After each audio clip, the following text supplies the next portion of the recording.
Break के बाद स्वागत है आपका वास्तुवाणी में। दोस्तों, हम बात कर रहे हैं बाथरूम और टॉयलेट की। आखिर आपके घर में बाथरूम और टॉयलेट कहाँ होना चाहिए। चर्चा को आगे बढ़ाते हैं पंडित जी के साथ। पंडित जी, कई बार ऐसा देखा गया कि घर के नीचे तो सीढ़ियां होती हैं, तो सीढ़ियों के नीचे की जो जगह होती है वो खाली होती है आमतौर पर, लेकिन लोग सोचते हैं कि वहां पर क्यों ना टॉयलेट या बाथरूम बना लिया जाए, तो ये कहाँ तक शुभ है? सीढ़ियों के नीचे कोई भी चीज, जी, चाहे वो शुभ हो या अशुभ, मतलब यानी टॉयलेट, बाथरूम या कोई भी चीज सीढ़ियों के नीचे नहीं बनानी चाहिए। जी, तो सीढ़ियों के नीचे टॉयलेट बिल्कुल उपयुक्त नहीं है। सीढ़ियों के नीचे टॉयलेट नहीं बनाना चाहिए। जी। चलिए, ये बात होगी कि अगर आपके घर के में सीढ़ियां हैं और सीढ़ियों के नीचे अगर जगह खाली है तो उसके नीचे आप बाथरूम या टॉयलेट ना बनाएं, वो शुभ नहीं है। हाँ, दोषपूर्ण है जी। और उसके दुष्परिणाम भी। जी, आप बता चुके हैं पंडित जी पहले कि किस दिशा में और किस स्थान पर टॉयलेट बाथरूम होना चाहिए। बिल्कुल।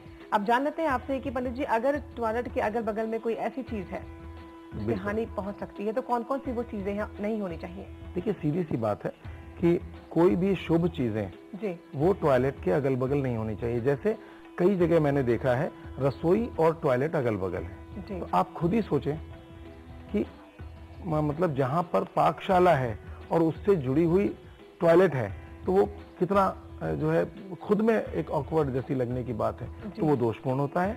इसी तरह पाकशाला जो है या रसोई जो है टॉयलेट के सम्मुख सामने भी नहीं होनी चाहिए। जी, दूसरा, मंदिर या पूजा का स्थान कई जगह मैंने देखा है कि पूजा उन्होंने बहुत बढ़िया जगह बनाई है, बहुत अच्छे से बनाई है, और उसके ठीक लगी हुई दीवार टॉयलेट की। जी, टॉयलेट के ऊपर भी पूजा घर या रसोई नहीं हो, छत पे, उससे ऊपर अगली मंजिल पे। उसी तरीके से टॉयलेट से जुड़ी हुई भी रसोई या मंदिर नहीं होना चाहिए। टॉयलेट के सम्मुख भी रसोई या मंदिर नहीं होनी चाहिए, और अगर सम्मुख है तो उसके फिर उपाय, लेकिन जुड़ा हुआ तो बिल्कुल नहीं होना चाहिए। जी। तो अगर टॉयलेट के अगल बगल या ऊपर नीचे मंदिर या किचन है तो इसका बहुत दुष्परिणाम हो सकता है, बिल्कुल भी नहीं होना चाहिए पंडित जी के अनुसार। पंडित जी, कई बार होता है कि जब हम किसी घर में एंटर करते हैं तो एंट्रेंस के पास ही या एंट्रेंस पे ही या उसके सामने टॉयलेट होता है, तो इसके भी क्या कुछ दुष्परिणाम है? हाँ, इसको मैं मुख्य द्वार में इसको बोला भी है मैंने। तो कभी भी मुख्य द्वार आपके घर का मुख्य है, तो वहां से सीधे शुभ ऊर्जा जाकर टॉयलेट में जा रही है, पता चला है ना। तो वो कभी भी मुख्य द्वार के सम्मुख भी नहीं होना चाहिए, और मुख्य द्वार के दाएं बाएं लगा हुआ टॉयलेट भी नहीं होना चाहिए। तो मुख्य द्वार के आसपास और सम्मुख टॉयलेट होना खराब है। चलिए पंडित जी, ये तो बात हो गई कि ये सब नहीं होना चाहिए, लेकिन अगर किसी के घर में ये सब चीजें हैं, जैसा कि आप बता रहे हैं कि ये चीजें नहीं होनी चाहिए, टॉयलेट एंट्रेंस पे नहीं होना चाहिए या टॉयलेट के अगल बगल आपका किचन या मंदिर नहीं होना चाहिए, ना कि मंदिर की दीवार भी टॉयलेट की दीवार से टच नहीं होनी चाहिए, लेकिन अगर ऐसा है तो क्या करें? सबसे पहले जी, अगर टॉयलेट घर के सम्मुख है जी, तो यथासंभव टॉयलेट हटा देना चाहिए। जी, और नहीं तो फिर कोई वॉल उसके आगे अगर आप उठा सकते हैं तो फिर वो वहीं देख करके उसके तरीके निकाल, मतलब ये एक ऐसे बड़े दोष हैं जिसको हटाना ही उपयुक्त है, अथवा किसी विशेषज्ञ के द्वारा उसको आप दूर करें। क्योंकि सम्मुख टॉयलेट होना वो बहुत खराब है, मध्य स्थान में होना बहुत खराब है।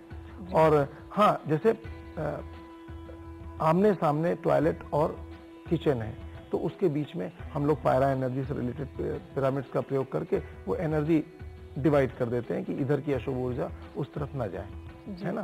तो आप ये कर सकते हो, अगर किचन का दरवाजा और टॉयलेट का दरवाजा आमने सामने है तो उन दोनों में से किचन का दरवाजा या टॉयलेट एक दरवाजा थोड़ा सा राइट या लेफ्ट अगर कर सकते हैं तो उसको कर दीजिए, तो सामने नहीं रहेगा।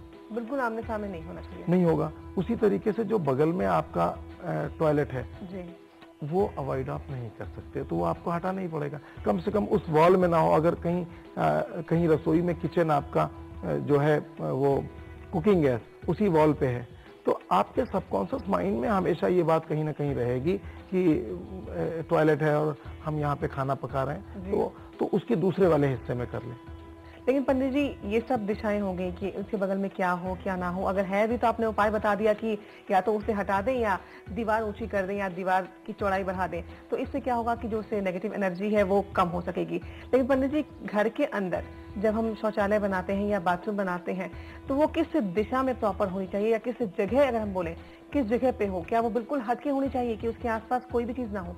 नहीं, कोई भी चीज नहीं, लेकिन जैसे हमने बताया पूजा घर, ये अत्यंत शुभ चीजें हैं। पूजा घर और रसोई पर्टिकुलरली मैंने बोला कि ये दो चीजें नहीं होनी हाँ, चाहिए। भाई खाना पाखाना एक साथ नहीं नहीं हो सकते। उसी तरह पूजा का स्थान आपका मन ही नहीं लगेगा, आप पूजा में हमेशा आपका दिमाग रहेगा कि सामने, वो सबकॉन्शियस माइंड में बहुत नेगेटिव उसका असर पड़ेगा जी। तो ये बिल्कुल नहीं है मेरी समझ में। मतलब वो कहीं भी हो लेकिन हाँ, अब जैसे मान लीजिए आपके बेडरूम में अटैच लेट बाथ है, तो भी आपका दरवाजा, कहीं पर भी टॉयलेट है, उसका दरवाजा हमेशा बंद होना चाहिए।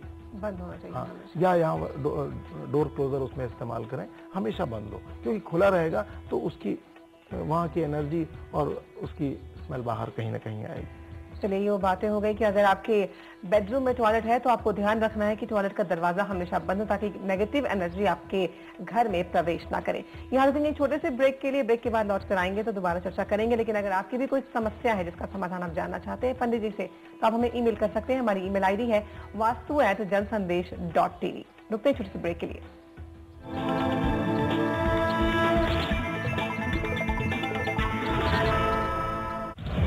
खबरों की रफ्तार में छूट जाता है कुछ।